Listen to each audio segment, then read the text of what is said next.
kita live guys. Hai semua, kita live ini. Hari ini kita akan sharing ya dengan Richard Putra ya, salah satu narasumber yang luar biasa, masih sangat muda. Hai, ada Kak Dewi, ada Leo, halo ya. Hari ini kita akan sharing dengan salah satu narasumber namanya Richard Putra ya.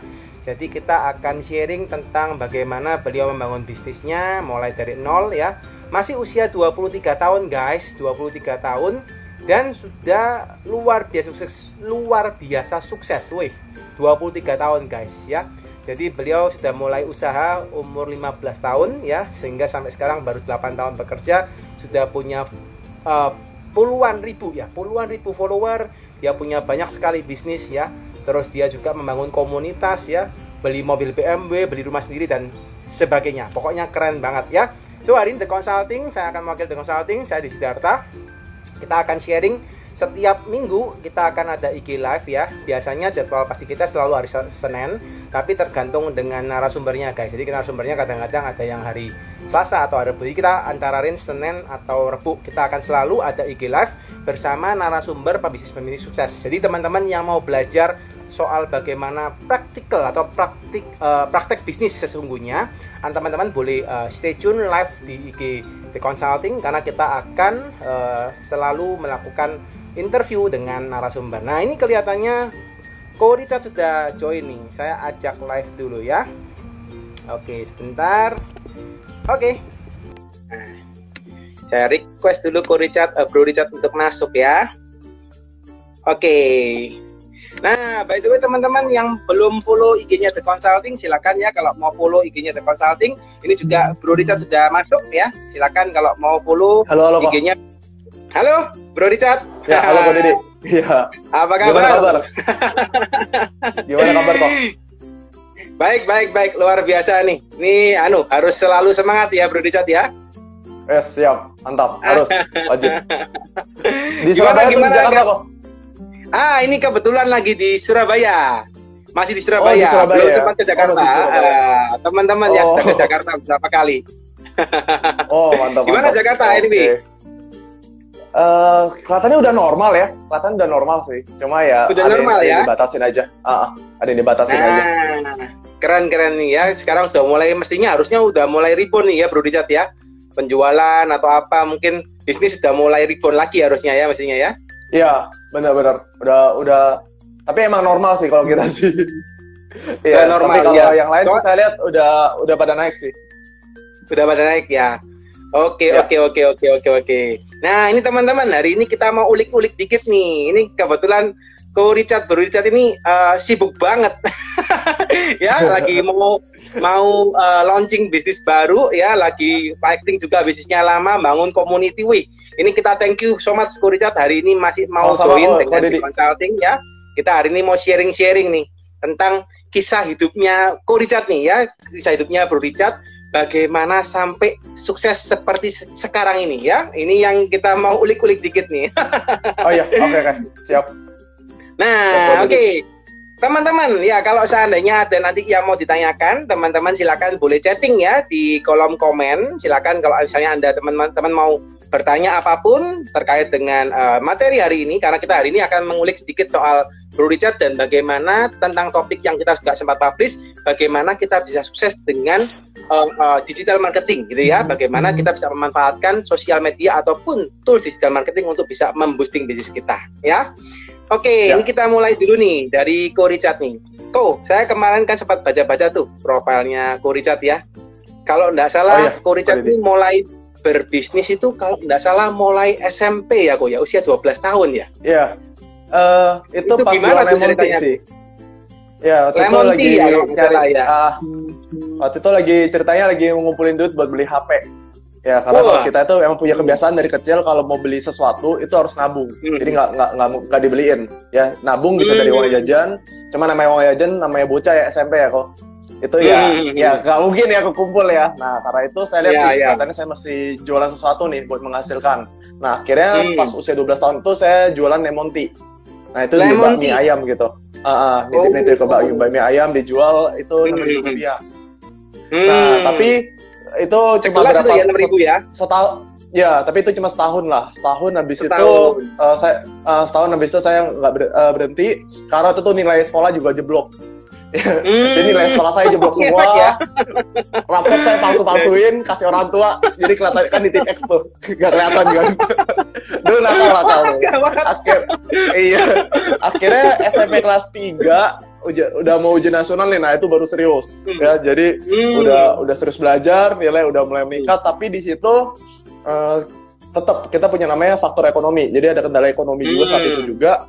Akhirnya saya mesti mutusin, wah ini kalau saya SMP kelas 3 itu udah mesti nyari penghasilan tambahan. Ya nggak bisa gini-gini terus nih. Ya jadi mesti ada yang dijual. Akhirnya saat itu usia 15 tahun saya pertama coba jualan dulu Kaskus. Sorry, 15 tahun lebih tepatnya. 15 tahun saya coba jualan di Kaskus. 14 tahun ya, Siap. Ya. 14 tahun tuh saya coba-coba jadi dropship kalau kata orang ya. Jadi nggak ada modal, saya cuma posting-posting trade doang, berharap ada yang laku. Nah tapi itu nggak ada yang laku, jujur aja ya, nggak ada yang laku 14 tahun. Itu waktu kalau udah dropship nggak laku waktu itu? Nggak laku itu, soalnya nggak ngerti cara jualan saat itu. Akhirnya usia 15 tahun baru. Nah waktu itu baru saya coba jualan. Kalau ini dari produk-produk MLM ya, MLM Games. Itu saya jualan produk-produk mulai dari pembalut ya. Jadi saya tuh coba tawarin ke teman-teman gereja mama saya pembalut, sampai diketawain karena waktu itu saya mindset satu. Iya. Tapi nggak ada yang punya pria kan? Nggak ada pria, nggak ada kan? Iya. Itu saya kira bakal laku ya. Kan masa pembalut gak laku. Nggak laku ya. Jadi malah dikata-katawain. Cuma bodo amat. Nah, akhirnya waktu itu lagi tren musimnya BBM sama Twitter. Cuma itu kasusnya lagi saya nggak punya BB ya, jadi HP saya bukan BB. Padahal waktu tahun 2012 BB sama Twitter tuh lagi terkenal banget BBM. Nah akhirnya saya mesti nabung dulu kok 3 bulan. Saya nabung dulu 3 bulan buat beli itu BB, harga 750.000. Saya beli di ITC Cempaka Mas saat itu. Akhirnya saya masih ingat banget deh. Sampai di Cempaka Mas masih ingat ya kok ya tempatnya ya? Oh, Ingat. Iya. Karena HP perjuangan itu. Iya. Dari situ akhirnya saya baru mulai untuk beriklan di Twitter. Ya, jadi waktu itu saya ikut paid promote segala macam. Itu usia berapa tuh? Murah-murah. Waktu iklan tuh? Itu masih usia 15. 15 ya sudah mulai iklan di Twitter ya? Ya, usia 15. Iya. Waktu itu jual di Twitter kurang lebih sekitar 8 bulan itu omset udah naik, itu kurang lebih 40-50 juta per bulan. Wih, dari Twitter sama BBM. Umur 15 tahun ya, Ko ya? Sudah omset segitu ya? Wih, iya, 40-50 lah per bulan. Ya, tapi akhirnya di tahun 2014 traffic Twitter jatuh. Ya, jadi penghasilan saya tuh bersih-bersih kurang lebih 8-10. Habis itu jatuh lagi ke angka 1. Itu Januari 2014. Itu saya ingat banget. Iya. Semua udah pada pindah ke Instagram ternyata. Jadi Twitter tuh 2014 tuh emang lagi turun banget trafficnya. Yes. Akhirnya saya mulai coba untuk ulik-ulik Instagram. Walaupun saat itu masih nggak ngerti. Ya, jadi waktu itu saya tuh kalau punya medsos kok. Saya tuh nggak punya medsos pribadi. Semua medsos saya tuh jualan. Jadi kalau teman-teman tahu Instagram saya ini nih, ini saya baru aktif banget tahun lalu. Ya. Tahun kemarin tuh masih banyak kan pakai akun-akun IG untuk jualan. Oh, oke. Iya. Oke. Nah, dari situ langsung naik. Jadi tahun 2015 itu kenaikannya tajam.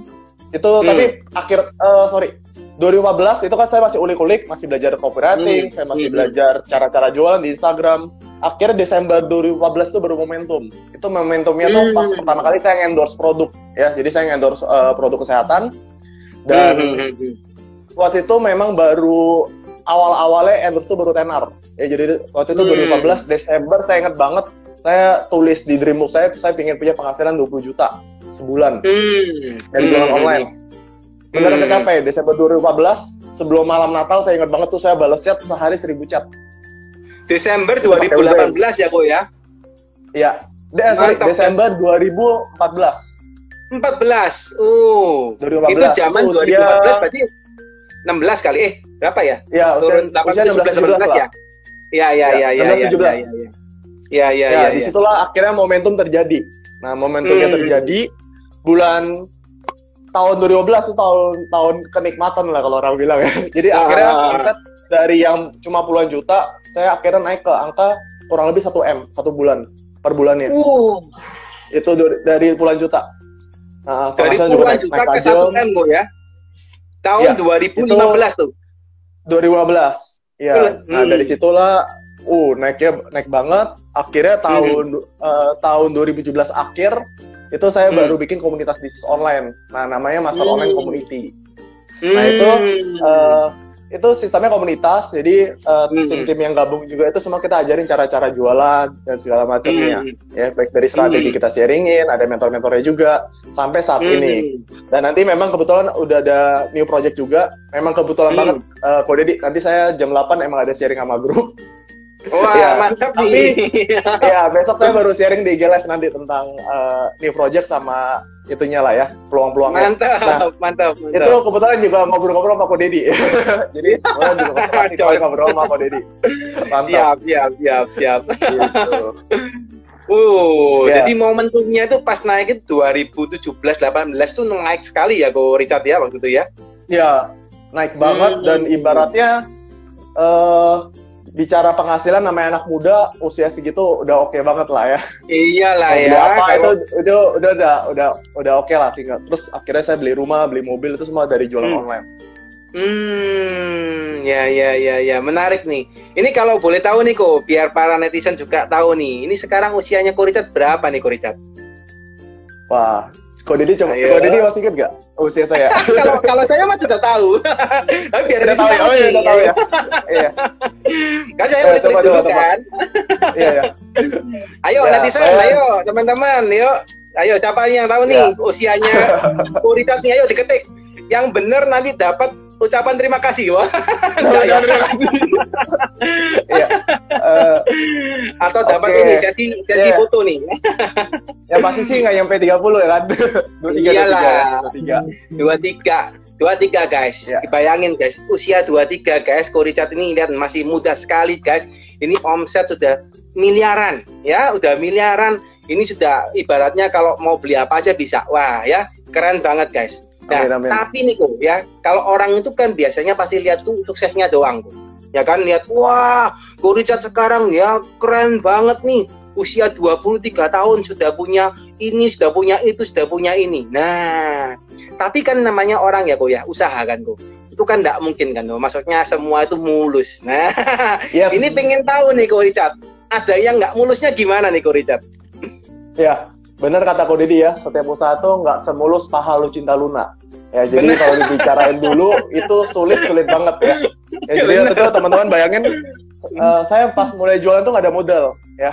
Nggak ada modal, saya mesti ngutang dulu sama adik saya 1,5 juta itu buat nyetok produk. Karena dulu itu produk-produk kayak kita yang jualan produk saat itu, kita tuh masih ngurus pengiriman sendiri. Jadi kalau bicara packing paket segala macam, kita itu sampai jam 3 subuh, 4 subuh baru pulang. Karena itu pos Indonesia itu masih 3 tahun masih sekitar 3-4 tahun yang lalu saya masih kirim ke pos Indonesia itu pulang-pulang ke rumah jam 5 subuh. Karena nunggu jam 3 dia lagi maintenance sampai jam 3 lagi maintenance sampai jam 3 pagi dia. Jadi saya baru bisa kirim ke luar negeri saat itu pengirimannya. Terus kalau dulu waktu itu saya masih combine ya. Jadi waktu itu saya masih combine antara online sama offline. Jadi waktu itu nggak murni jualan online. Ya itu saya masih jadi sales keliling. Jadi kita tuh sering melakukan namanya kalau di produk-produk kesehatan pasti ada namanya cek kesehatan. Ya jadi kita cek kesehatan ke berbagai RT, RW, ke kampung-kampung juga. Saya sampai ke desa Bujak nginep ya di perkampungan itu kita terapin orang stroke. Terapin orang stroke segala macam dan waktu itu kondisinya udah gelap sekali. Saya baru tahu kalau desa itu gelapnya luar biasa kalau udah malam hari. Jadi waktu itu saya disuruh nginep aja. Nah, kebetulan nginepnya di peternakan ayam. Dan pas saya dikasih kamar ya udah ya. Terima apa adanya itu aja. Siapa tuh Ko? Maksudnya peternakan ayam tuh siapa tuh yang ngasih nginep di sana? Itu kebetulan tim saya sendiri. Jadi kebetulan kita sendiri. Kebetulan kita minta beberapa referensi dan ternyata saya tinggal di rumah orang tuanya tim saya. Saat itu. Itu di daerah Desa Boja, daerah Kendal ya, Jawa Tengah ya. Nah, Jawa Tengah, Kendal ya. Iya. Mantap. Jadi dalam arti dulu itu kalau bicara jualan, saya lakuin 2 cara ya. Canvassing udah pernah, ke kuliah-kuliah bagi-bagi brosur udah pernah, sebar-sebar brosur ke rumah-rumah, terus di mall kadang-kadang kita samperin orang, tawarin produk, ya, ajak-ajakin ngobrol, SKSD, sok kenal, sok dekat, itu udah sering banget kita lakuin. Nah, terus kalau dibicara momen paling buruk ya, momennya lucu sih sebenarnya sih, kalau dibilang buruk sih lucu aja. Jadi waktu itu saya udah 3 kali ya pengalaman yang sama. Saya lagi bantuin tim saya jualan ke teman-temannya segala macam. Waktu itu kan namanya saya waktu itu cuma ngejar target usia itu sekitar 18 tahun ya, usia 18 tahun. Saya kan cuma ingatnya gua kejar target aja deh. Saya bantu emak-emak usia 47 tahun. 47 tahun. Iya, saya bantuin buat jualin produk. Jualin produk kayak cek-cekin kesehatan, terus jelasin ke orang-orang tentang produk-produk ini. Nah, terus saya anterin naik motor, ya. Jadi saya boncengin, saya naik motor ke daerah Jakarta Selatan dekat Depok. Ya itu kita masuk ke Gang Genggong juga lah. Nah, suaminya cemburuan. Suaminya cemburuan. Iya, saya diomel-omelin, ya. Saya dikatain pelakor. itu 3 kali loh. Jadi dengan orang yang berbeda, karena itu saya pikir gak apa-apa lah, bodo amat, gue cuma ngejar target doang, ya, gue cuma bantu tim gue biar lebih berhasil. Itu saya nggak kepikiran soal saya bonceng itu ternyata nggak boleh. Iya, itu baru 1 orang, sisa orang lain. Kadang-kadang saya bantu tim saya sampai malam kan. Jadi saya ke rumahnya dia, saya bantu dia jualan online itu sampai jam sekitar jam 11 malam, jam 12 malam. Suaminya pulang. Kebetulan cuma saya berdua doang. Udah saya dimaki-maki habis. Diteriak-teriakin suruh keluar. Padahal niatnya bantu ya. Dia bantu ya. Cuma saya terlalu positif thinking mungkin saat itu. Dan suaminya kebetulan lagi negatif. Liatin saya. Ya. Nih bocah ngapain ya. Terus saya cuma bilang, saya cuma bantu.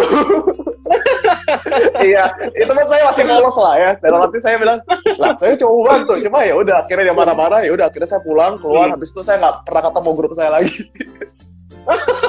Iya. Akhirnya nggak pernah ngumpul ke sana lagi. Nggak pernah ngumpul lagi, betul. Nggak pernah. Iya. Ya, jadi kalau bicara momen menyedihkan gimana ya? Itu juga lucu sih. Tapi itu pengalaman hidup ya kok ya. Bener-bener itu kita niat bantu gitu. Kadang-kadang kita niat bantu pun belum tentu orang itu nganggapnya positif gitu ya. Bener. Jadi itu ibaratnya kalau bicara jualan online sama offline bedanya di situ. Kalau jualan offline tuh saya ngelatih mental banget. Ya. Kalau jualan online ibarat ada customer marah-marah paling bentar doang kan. Kalau ada yang komplain, barang belum nyampe nih. Lah, pengirimannya yang salah bukan kita. Kan biasa kayak gitu. Iya, kalau penasaran nih dulu boleh. Silakan duluan. Kalau dulu kenapa Niko? Enggak apa-apa. Oke, penasaran Niko. Penasaran. Tadi kan Richard sempat ngomong ya, positive thinking nih. Nah, saya sempat lihat nih di blognya Koko nih soal Koko ya. Katanya dulu Koko introvert katanya ya. Introvert, terus beranian gitu ya. Terus lebih kalau introvert kan rata-ratanya biasanya acting gitu ya Ko ya. Nah terus sekarang ini kan beda banget ya Ko Richard ya, udah switch 180 derajat nih. Nah itu kan bukan hal yang gampang nih Ko bagi teman-teman juga yang hari ini lagi nonton ya. Karena kita sebagai pengusaha ini kan mau nggak mau harus positive thinking ya, tapi membuat positive thinking ini nggak gampang. Nah ini mungkin Ko Richard boleh cerita nggak Ko? Historinya sampai bisa kayak sekarang gimana nih Ko Richard? Oke, jadi pas awal itu kalau bicara introvert, saya introvert banget ya teman-teman ya. Jadi itu kalau saya ketemu orang, apalagi kalau ketemu cewek ya. Jadi saya ingat banget tuh pas SMP ya, saya suka sama seseorang, saya beli dia coklat, cuma saya nggak berani ketemuin ya. Jadi kalau ketemu sama dia, kalau lihat mukanya saya kabur, kayak dikejar setan. Ya. Akhirnya saya kasih tuh coklat, titipin ke teman saya, suruh kasih ke dia. Jadi teman saya kasih pas Valentine, bukan saya. Saya cuma di SMS, thank you ya. Itu benar-benar kalau saya ingat-ingat, gue pengecut banget ya. Cuma dulu kayak gitu, pintar banget ya. Pintar banget ketemu orang, terus setiap ketemu orang nih, misalnya kayak ketemu Ko Didi lagi ngobrol-ngobrol, mata saya tuh pasti ke bawah. Saya nggak berani natap mata Ko Didi. Terus saya bilang mulut saya tuh saya tutupin kayak gini nih kalau lagi ngomong. Kenapa gini? Iya, takut nyiprat ludah. Iya. Jadi kita takut gini. Oke. Bukan gara-gara corona ya, takut nyiprat ludah. Sekarang corona makasih masker ya. Ya jadi itu ibarat dulu introvert banget, introvert parah, tapi apa yang bikin saya berubah itu karena dipaksakan. Ya jadi kadang-kadang kita nih introvert itu terlalu membatasi diri sama karakter kita. Selagi kita tahu kita introvert ya, pola pikir kita udah pikir udah gue introvert, gue cuma gini-gini aja deh jadinya. Enggak, harus dipaksain. Ya jadi saya paksain diri buat ketemu orang, ngobrol dari kaku, dari merinding, kaki juga bisa merinding loh kalau ketemu orang. Atau lu lagi ngobrol sama orang, tangan udah keringetan dingin. Nah dulu saya kayak gitu loh. Cuma kenapa saya akhirnya jadi bisa ngomong dan segala macam ya karena udah sering ngobrol dan segala macam. Ibaratnya kalau teman-teman kalau dari introvert pingin percaya diri, paksain diri itu udah penting banget di awal ya. Jangan bilang gara-gara karakter, enggak, semua hal itu dilatih ya. Saya belum pernah menemukan orang-orang yang dalam arti bilang basic gue ini introvert, jadi gue itu gak jago ngomong ya, karena gak sering ngomong aja. Introvert kan kebanyakan mikir nih ya, mikir di otak semua tuh, semua kadang terlalu dipikirin ya, ada masalah satu dipikirin terus ya, ngapain ya. Itu paling penting ya, apalagi kalau dibicara tuh tadi soal namanya positive thinking ya. Introvert ini ya seorang pemikir keras ya, jadi kalau dia disinggung dikit itu dia bisa ya, beberapa orang biasa baper ya, pikiran terus ya, dalam arti daripada dipikirin mending diomongin ya. Mending diomongin aja ya. Ayo sekarang yang lagi nonton nih, yang introvert ngaku. Iya. Ini dengerin ceritanya Ko Richard nih harus bisa berubah nih ya, biar jadi positive thinking terus nih. Dan nanti latihannya bakal beda-beda. Jadi kayak kita nih introvert, kita kalau ngobrol sama orang sama ngomong di depan panggung itu beda lagi kok. Jadi saya udah pede nih ngomong depan panggung kan? Beda ya gue ya orangnya ya. Betul. Jadi saya waktu itu gimana cara saya belajar pede? Tentu saya belajar namanya komunikasi. Waktu itu saya karena dulu nggak punya duit ya, saya beli CD audio Live Revolution punya Patung Desa Waringin. Saya beli yang bajakan, yaitu harganya cuma 20.000. Saya dengerin, terus saya ngomong-ngomong sendiri. Ya, saya ngomong-ngomong sendiri, terus saya latihan. Terus pas lagi belajar komunikasi depan manggung, itu saya juga paksain diri ya, paksain diri ngomong segala macam. Tapi saya juga kira ikut seminar dan workshop public speaking. Ya waktu saya ikut 3 seminar, saking introvertnya, saking nggak mindernya ketemu orang ataupun ngobrol. Tapi di situ akhirnya saya baru nyadar, ternyata ujung-ujungnya sama ya, ujung-ujungnya tetap jam terbang. Jadi nggak mungkin nanti teman-teman nih kayak ikut workshop, seminar public speaking berharap langsung jago ngomong, enggak. Di sana pun langsung disuruh praktek ya, disuruh praktek terus sampai teman-teman jago. Itu doang bedanya. Ya, dan mungkin kayak ada teman-temannya aja lah bantuin ngomong. Sebenarnya sama aja. Nanti teman-teman ujung-ujungnya jam terbang. Kayak kita nih kok, kayak lagi rekaman kayak gini nih. Nah, kalau orang ngomongin jago ngomong di depan panggung, lu tuh bisa ngomong sendiri di IG Live. Atau enggak rekam sendiri di YouTube. Beda lagi. Ilmunya beda lagi. Ya, caranya lain-lain jadi mesti dibahasain. Iya. Intinya guys, jam terbang ya di teman-teman yang mungkin introvert guys ya. Kalian introvert, maksudnya gitu kalian ingin bersukses gitu ya seperti Ko Richard, harus paksain ya, terusin konsisten ya Ko Richard ya, harus jam terbangnya tinggi ya. Kalau saya ngomong jam terbang konsisten kali ya Ko ya, lebih gampang ya. Konsisten terus menerus gitu ya. Ya, ini sama juga kayak jualan online. Ya jadi kalau teman-teman nih saat ini lagi belajar jualan online ya. Awal-awal pasti pusing ya, awal-awal pasti pusing, mumet, pala, ngebul kalau orang bilang namanya. Cuma percaya deh ya, teman-teman ngelakuin selama berbulan-bulan secara konsisten ya, tiap hari dijamin nanti jadi biasa sendiri. Jadi kayak saya awal-awal belajar ke Instagram itu saya butuh waktu 6 bulan buat stabilin Instagram, karena kan sekali lagi saya nggak main medsos orangnya ya. Twitter aja saya cuma ngiklan doang kerjaannya, sama di BBM balas-balas chat customer. Nah, cuma pas di Instagram masih belajar lagi. Pas belajar ngiklan Facebook Ads, Instagram Ads itu juga belajar lagi. Belajar sampai setahun gitu. Ya, karena kenapa? Nggak nyaman sama tampilannya. Tapi semakin sering dilakuin, lama-lama jadi kebiasaan. Ya, jadi ntar ujung-ujungnya jago sendiri. Ya, jadi kalau kata orang, kalau kita udah mencapai jam terbang lebih dari 10.000 jam, kita bakal jadi master di bidangnya. Gitu. Jadi kalau belum 10.000 jam jangan nyerah guys, harus terus tuh. Yes. 10.000 jam apapun berapa lama tuh ya? Ya apapun deh, termasuk kayak ini lagi pandemi. Pandemi saya terpaksa nggak bisa nge-gym, saya mesti olahraga di rumah. Awal juga gak nyaman. Cuma semakin udah sering dilakuin, lama-lama ya berat badan juga lumayan lah turun. Segala macam turun. Jadi ya bersyukur aja ya. Iya. Oke, ini teman-teman mestinya dapat banyak insight nih dari Ko Richard ya hari ini ya. Nah, kita lanjutin nih. Kalau dari Ko Richard sendiri nih Ko, boleh nggak Ko sharing-sharing dikit nih Ko? Sekarang lagi sibuk ngapain Ko? Di bisnisnya atau di usahanya yang lagi mau dikembangin nih? Kita kasih sentilan-sentilan dikit nih sebelum live ya. Ya, ini kita kebetulan lagi ngurusin tim internal sama nanti ada mau buka cabang baru lagi sih kantor. Kalau saat ini kan kantor ada 2, kita rencana mau buka dua cabang lagi. Sama untuk lagi ngurus tim internal juga soalnya lagi banyak rekrut tim internal karyawan lebih tepatnya. Soalnya untuk saat ini kita ada kelola kurang lebih 70 karyawan saat ini. 70 karyawan ya Ko? Wih, mantap. Ini tapi perusahaannya Ko sekarang luar biasa. Kalau boleh bergerak di bidang apa Ko? Atau boleh disebutin namanya Ko biar netizen juga tahu nih. Maksudnya bergerak di bidang apa, namanya mungkin nggak perlu. Ya, semuanya online bisnis. Yang boleh saya sebutin yang ini.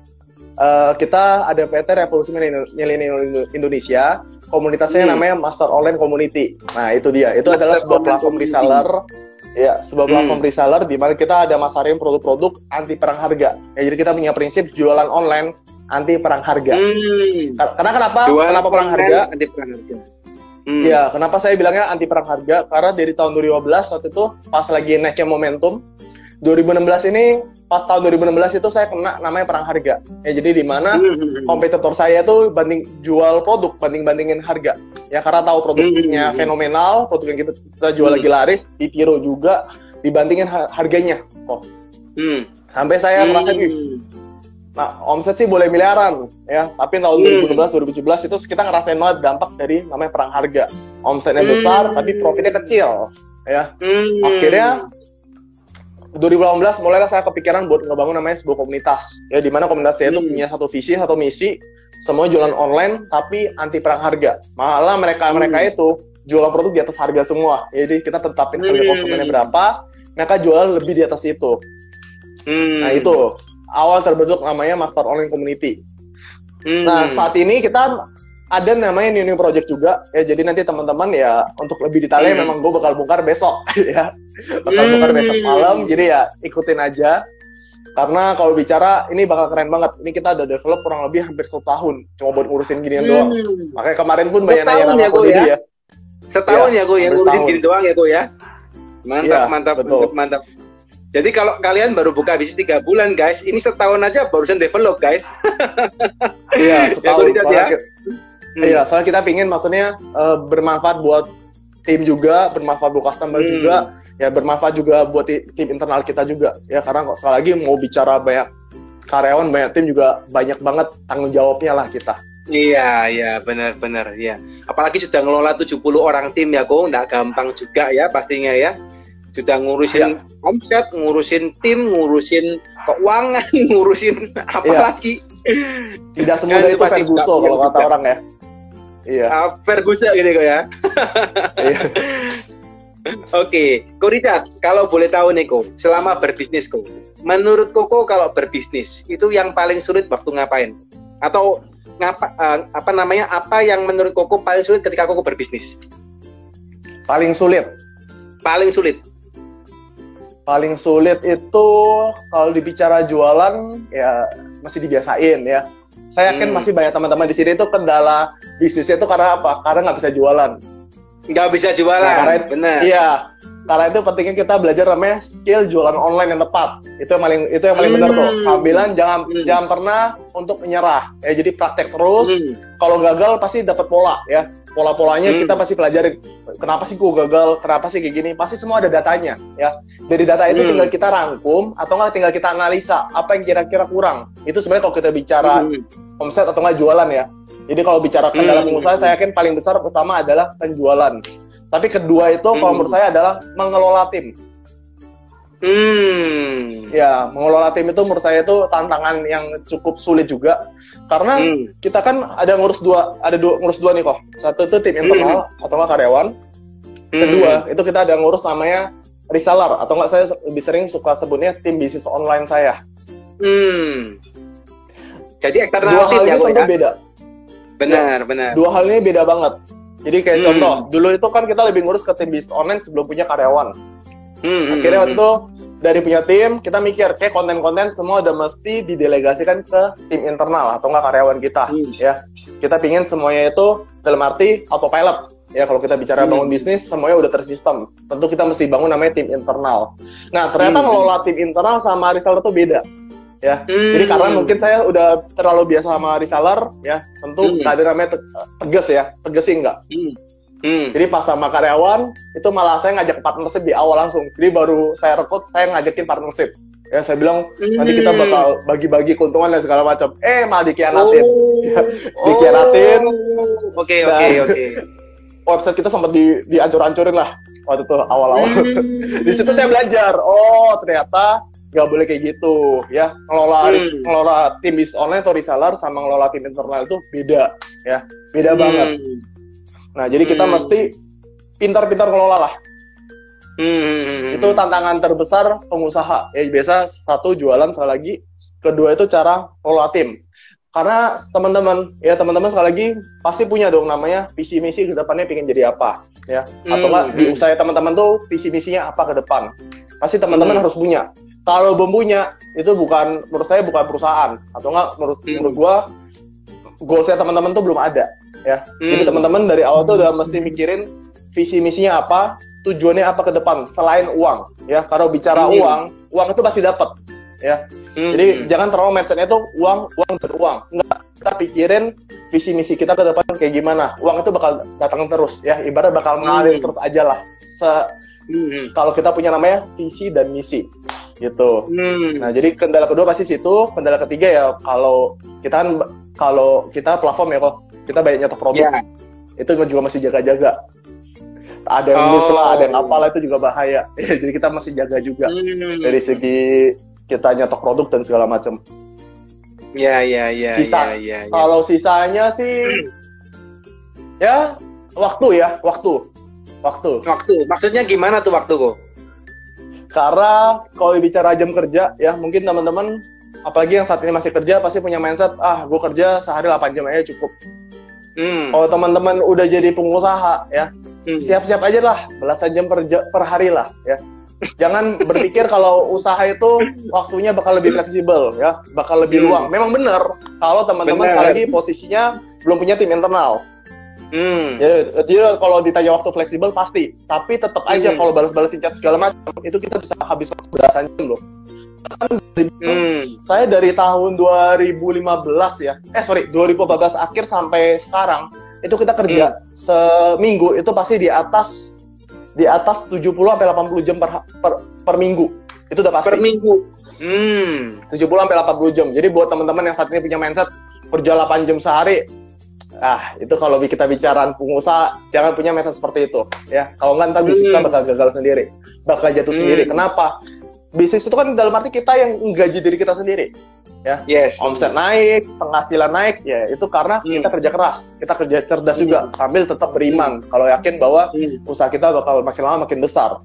Tapi kalau teman-teman masih punya mindset, gue batasi jam kerja gue deh 8 jam, ya itu teman-teman ini jadi karyawan, ya. Udah ada gaji tetap dan segala macam, gak usah mikirin omset berapa, penghasilan berapa, ya. Cuma kalau udah masuk ke pengusaha, mulailah berpikir harus kerja lebih dari 8 jam per hari. Ya, karena itu gue yakin gak bakal cukup. Kita aja kok sampai sekarang masih ngerasa, waktu kok udah jam segini ya tiba-tiba ya. Kayak sekarang nih, kok udah jam 7 lebih ya gitu ya. Jadi ada plusnya, ada minusnya. Cuma percaya deh teman-teman, apa yang teman-teman tabur, baik dari segi waktu, baik dari segi ilmu, dan baik dari segi everything lah ya, itu pasti teman-teman bakal tuai suatu saat nanti. Ya, jadi kalau teman-teman saat ini pengen sukses di usia muda, luangin ya, tabur lebih baik lagi di usia muda agar kita saat nanti mungkin usia 30 ya udah oke banget lah ya. Kalau orang bilang suka namanya financial freedom. Itu harapan saya ke depan. Nice. Kok nyambung dikit kok. Tadi kan kalau nggak salah Ko Richard kan sempat nyampaikan menurut Ko Richard yang susah di bisnisnya Ko Richard nih ya, yang pertama jualan nih. Tapi kalau Ko Richard aja masternya Instagram gitu ya, masternya jualan. Saya rasa mungkin sudah lewat lah ya, itu sudah. Cuma tetap aja kalau jualan ini kok. Kayak kita nih jualan iklan pakai Facebook dan Instagram Ads. Teman-teman yang lagi ngiklan pakai Facebook dan Instagram Ads pasti tahu banget Facebook itu suka nge-ban orang. Jadi teman-teman mungkin wah Richard mah enak ya. Ya nggak tahu aja gue diblokir berapa kali di ban. Iya. Bahkan tapi gue Apalagi bersyukur. Bener. Gue di ban Facebook, Instagram waktu itu pas ngiklan itu gue di ban kurang lebih belasan kali. Ya. Belasan kali pedih ya. lah. Iya. Ibarat lagi cuan-cuannya gitu tiba-tiba ya. Tim gue ada yang 52 kali. Jadi ya gue pikir itu 52 kali lebih banyak dari gue. Iya. Ya jadi semua ada ininya lah. Terus kadang-kadang nih kita kayak ngiklan ya. Teman-teman mungkin pikir Richard mah enak, endorse punya modal gede. Ya nggak tahu juga kan pas awal-awal gue endorse 25 juta. 25 juta yang ngechat cuma 100, yang closing kalau dihitung-hitung bersih cuma 2 juta. Ya, itu rugi 23 juta. Itu dalam waktu 2 hari. 2 hari jadi teman-teman 23 juta. Keren. Iya. Di situ duit pun tinggal 5 juta kok. Itu duit tinggal 5 juta. Jadi waktu itu ceritanya saya lagi nekat. Saya lagi ngejar target, duit saya tinggal 30 juta. Saya taruh 25 juta buat ngiklan, endorse ke artis inisialnya JI. Ya, teman-teman silakan tebak sendiri. Nah, rugi ya, boncos. Akhirnya sisa duit tinggal 5 juta. Teman-teman mesti ngapain tuh dengan duit 5 juta? Apakah teman-teman bakal pikir, aduh gue stop jualan deh, ini bukan bakat gue, ya, ini kayaknya gue nggak bisa lagi deh kayak gini deh. Mungkin sebagian besar orang bakal berpikir seperti itu. Kalau saya cukup nekat kok, tinggal 5 juta, saya alokasin ke berbagai akun, ya, saya promosi ke banyak akun, kecil-kecil nggak apa-apa. Lagi tuh. Dari 5 juta, ya, dari 5 juta itu hasilnya 50 juta. Sebulan. Jos, mantap. Akhirnya balik lagi. Iya, karena kenapa? Udah dapat data, ya. Udah dapat data, saya jadi bisa baca nih. Saya gagal di iklan pertama gara-gara ini. Karena itu iklan berikutnya saya berani kecil-kecil dulu. Tapi saya kontennya saya ubah semua, copywriting saya ubah semua, cara job saya ubah semua. Nah, dari situlah akhirnya saya menikmati namanya pengembalian dana investasi ya. Kalau orang itu masuk ya. 5, keluarnya 50, 10 kali ya ya, langsung ya, jos ya. Iya. Investmentnya langsung balik lah, ceritanya seperti itu. Iya. Itu teman-teman yang baru ngiklan ya, teman-teman itu tuh rasain kalau hilang 25 juta gimana rasanya. By the way, kita juga ngiklan, itu memang nggak gampang loh ya ternyata ya. Iklan di Instagram, Facebook ya itu ternyata, apalagi kalau kita promise something ya, kalau di Facebook ya, masih di-ban.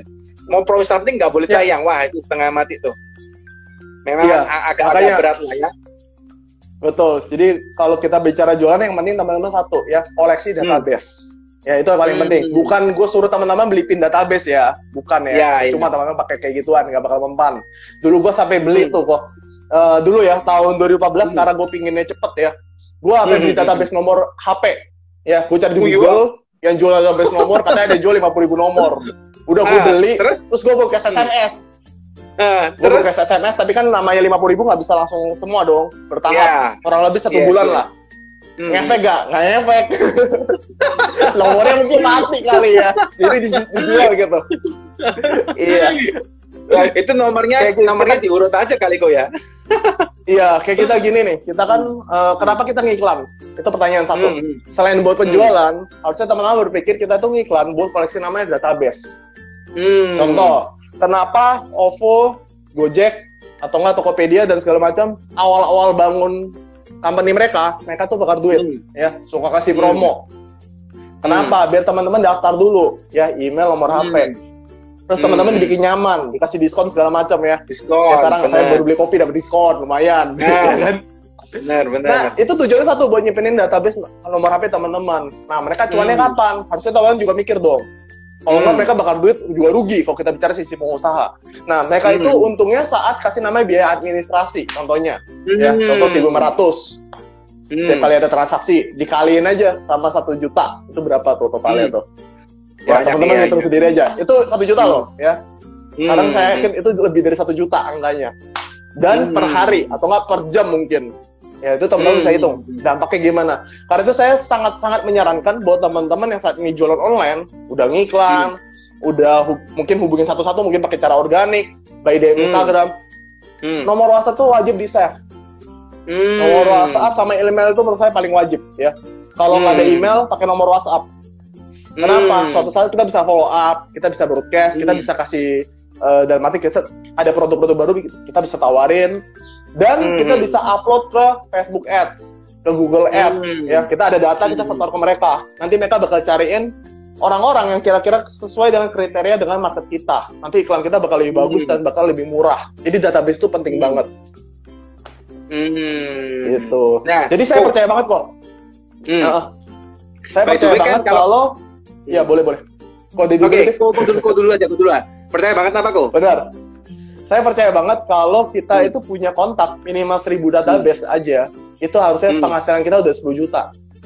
Kalau di bawah itu, berarti ada yang perlu diperbaikin, ya. Mungkin dari proses penjualan, teknik closing, dan segala macam. Nah, bayangin kalau teman-teman punya 100.000 database kontak customer, omsetnya udah berapa tuh? Nggak mungkin nggak miliaran deh teman-teman ya. Udah pasti teman-teman ngasilin minimal ratusan juta. Jadi kalau 1000 database aja ya kok ya, itu sudah minimal 10 juta versinya Richard ya? Yes, pasti. Penasaran nih, di bawah itu berarti ada yang perlu diperbaikin. Ini kapan-kapan saya undang Richard sendiri nih ya nanti. Private. Surabaya. gantian kita. Oh siap. Oh iya. Aduh. Richard, nyambung dikit kok. Nyambung dikit. Ini penasaran nih karena kalau Richard tadi kan ngomong soal database ya. By the way kan kalau kita rasa nih, maksudnya kalau teman-teman juga yang hari ini lagi nonton, pasti kan kalau kita disuruh misalnya ngisi nomor telepon sama email gitu ya. Misalnya kita iklan terus ngisi nomor telepon sama email. Ya, langkah paling gampang kan kalau setahu saya Pak Eko ya, kan kita juga ngelakuin kan kita harus kasih something gimmick lah ya untuk mereka ya. Tapi kan enggak dengan offering sekarang yang segitu banyaknya gitu ya, semua orang juga kasih gimmick-gimmick gitu ya. Kira-kira ada nggak kok tips supaya teman-teman juga yang lagi nonton gitu ya, gimana sih cara dapat database yang jitu dan teman-teman itu bisa gampang nih orang itu mengisi email sama nomor telepon tuh. Nah, ada nggak kok kira-kira tuh? Ini daging nih. Kalau saya daging nih. Tipis-tipis aja kok, tipis-tipis aja kok. Gini aja nih teman-teman ya. Satu, ya. Jangan bagi-bagi sesuatu gratis. Itu jujur ya. Ini jujur ya. Dulu gue ngelakuin juga hal yang sama yang mungkin kok Didi lakuin. Gue bagi-bagi gratis. Ya. Ibu gratis, program gratis. Ujung-ujungnya kita bakal dapat leads yang nggak berkualitas. Yang mentionnya itu gratisan. Itu beda loh. Ya. Kenapa orang bikin seminar, workshop, apapun berbayar? Ya, kebanyakan orang nyinyir. Orang bagi-bagi ilmu kok bayar. Beda leads-nya. Ya, jujur aja. Beda prospeknya. Kayak kita nih, misalnya kita bagi-bagi brosur. Atau nggak kita bagi-bagi barang. Kita bagi-bagi gratisan. Orang apakah ada yang tertarik buat beli? Enggak. Karena kenapa? Mentionnya gratisan. Tapi kalau tuh orang beli betul. Semurah apapun barangnya, yang penting dia beli, kita follow up lagi. Kemungkinan besar dia bakal beli lagi. Kemungkinan besar dia adalah customer berkualitas. Jadi waktu itu saya pernah kok jualan produk yang harganya itu sekitar 2 juta. Ya. Itu yang udah terlalu tinggi lah ya. Pokoknya intinya 2 juta itu customer itu beli di online, produk 2 juta rupiah. Saya lihat, menarik nih. Tinggal di mana? Kalibata. Saya masih ingat banget tuh saya ketemuan. Saya ajakin ngobrol. Nah, saya tawarin, saya kasih brosur alat kesehatan, matras, harganya 20 juta rupiah. Terus saya ngajakin ketemu, saya ajakin cek kesehatan, ngobrol-ngobrol. Dia langsung beli sama saya produk 1,5 juta plus beli matras 20 juta. Nggak ada yang gratisan tuh ya, semuanya bayar tuh ya. Nggak ada yang gratisan, iya semua bayar. Termasuk kalau kita bicara produk yang murah deh. Saya tuh pernah closing produk, anggaplah harga produknya mungkin mau teman-teman mahal, tapi menurut saya di produk saya tuh murah, 500.000. Saya jual produk 500.000 ke customer. Customernya gara-gara saya suka puji-puji, bangun hubungan, ya setiap bulan tuh minimal setiap 2 minggu sekali saya pasti hubungin dia, atau nggak dia pasang WhatsApp status saya pasti puji-puji. Dan 500.000 ini dia nanya ke saya, kamu punya produk apa? Ini saya ada produk yang harganya 5 jutaan, beli. Kenapa? Udah pertama, satu, kalau mereka udah beli, itu artinya tandanya sudah percaya sama kita. Yes. Karena orang beli di online itu kan pasti ragu, apalagi belinya via Instagram ya, mesti chat di WhatsApp dan segala macam. Beda kalau kita beli di marketplace, tinggal kasih reputasi buruk kalau misalkan barangnya buruk, atau nggak minta dibalikin dananya. Nah, itu pertama. Kedua, kalau kita udah jaga hubungan, itu ibarat udah kayak teman sendiri, ya. Mereka udah percaya sama kita, mereka lagi butuh solusi, pasti nanya ke kita. Nah, disitulah kita bisa nawarin produk-produk yang lebih tinggi lagi. Atau nggak saat kita ada produk baru, tawarin aja iseng. Ya, jangan pernah jaim sama customer. Jangan pernah jual mahal. Tunggu dia hubungin gua deh. Enggak dong, kita tuh penjual. Ya, tetap masih nawarin. Ini sama kasusnya kok. Kayak contoh, kemarin saya beli BMW. Saya beli BMW ini pertamanya itu saya di DM dari Instagram. Jadi orangnya DM dari Instagram tuh? DM dari Instagram. Pertama saya pasti nggak baca dong, ya. Tapi dia pintar, dia tuh ngomong awal gini langsung. Jadi teman-teman pastiin kalau lagi DM customer atau nggak DM calon customer lebih tepatnya, panggil namanya mereka. Terus kedua SKSD. Jadi dia tuh bilang ke saya, "Kok, gue ini temennya si ini loh." Dalam hati gue, bodo amat kan. Soalnya temennya ini, gue udah gak pernah ketemu 4-5 tahun kok. 4-5 tahun gue gak ada pernah ketemu. Jadi kalau dibicara komunikasi, ingat lupa lah ya. Lupa ingat lebih tepatnya. Ya. Nah, udah lama. Tapi dia bawa nama orang itu. Gue respon dong, terus gue bilang, "Oh iya, kirim-kirim aja ya." Tapi saya nggak tertarik kok, jujur. Karena kenapa? Itu mau belinya Mercy, nggak mau beli BMW. Saya suka Mercy. Akhirnya, tiba-tiba dia ngechat saya lagi. Ada test drive gratis nih. Terus lagi ada promo. Saya baca, menarik juga nih. Udah ketemuan di Muarta Gading, saya test drive segala macam. Tapi saya nggak tertarik. Ya, saya nggak tertarik. Tapi saya dihubungin terus. Hampir tiap hari di chat, di DM. Ya, udah kayak pacaran. Sampai saya omelin. Sehari 3 kali kok. Sehari ya sekali. Cuma kalau saya nggak boleh di chat lagi. Ya nggak boleh di chat lagi. Sampai saya ngomel, ya itu lagi mau ke New Zealand kan, dia telepon saya sampai 3 kali sehari. Saya bilang, gue tuh mau liburan, gue bilang, ya, jangan ganggu, gue bilang. Gue tahu lu jualan, gue juga menghargai orang jualan, tapi nggak boleh kayak gini, tapi nggak kayak gini amat, saya bilang kayak gitu. Annoying banget gitu ya. Annoying banget. Tapi pulang dari New Zealand, dia hubungi saya lagi. Hebat, dia orang hebat. Oke, saya salut ya orang-orang kayak gitu. Apa namanya, fighting spiritnya keren tuh ya. Luar biasa, menggebu-gebu. Akhirnya saya waktu itu ada model baru ya, model baru keluar, bagus banget nih. Terus saya compare, segala macam ini bagusan yang ini nih. Ya udah, akhirnya Desember dia berhasil closingin saya. Itu follow up-nya mungkin 5-6 bulan ya, 5-6 bulan. Wajar, kenapa? Karena mobil. Mobilnya mahal lagi kan. Tapi dari situ kok. Iya, dari situ Ko Deddy. Dia bulan Januari hubungin saya lagi. Hubungin saya lagi, nawarin asuransi. Asuransi apa tuh? Asuransi mobilnya atau asuransi jiwa tuh? Asuransi kesehatan, asuransi jiwa. Oh, mantap itu. Itu awalnya nggak tertarik. Terus? Awal saya sama sekali nggak tertarik. Terus saya bilang, kurang ajar. Udah beli, dijualin lagi nih. Udah mobil, asuransi lagi gitu ya? Iya. Terus dia pintar. Dia bilang, kok ini gue mau kasih aksesoris mobil. Oh iya, datang aja. Terus dia kasih saya kue. Terus dia datangin sponsornya ini, kalau MLM upline ya. Kalau insurance saya nggak tahu namanya apa, leader kali ya, leader. Dia datang, jelasin ke saya. Saya bilang, nggak tertarik. Saya bilang. Tapi akhirnya dia datang terus dia nanya terus. Februari closing juga. Closing juga akhirnya. Beli lagi. Wah, jangan-jangan kalau kita langsung kanan kalian, enggak ya? Jadi gini, aman, pasti normal. Normal ya? Iya. Jadi ini buat teman-teman tipsnya ya. Pastiin kalau udah ada customer satu, dihubungin ya. Jaga hubungan dengan mereka. Kalau bisa hubungin 2 minggu sekali lah. Ya, itu minimal banget deh. Coba aja ya. Ada produk-produk baru, iseng aja broadcast atau nggak tawarin langsung, nggak apa-apa. Mereka mau beli, ya bersyukur. Nggak beli ya sudah, gitu kan. Nggak masalah. Yang penting teman-teman udah ada nawarin, udah berusaha. Nanti ujung-ujungnya kalau mereka tertarik beli ya beli aja. Tuh. Ya. Keren ya. Ini ceritanya orang lain tapi menarik guys ya. Bahwa yakin dan percaya Ko Richard atau teman-teman pengusaha yang sudah sukses pasti juga ngelakuin nih ya, terutama terkait dengan kegigihan ya.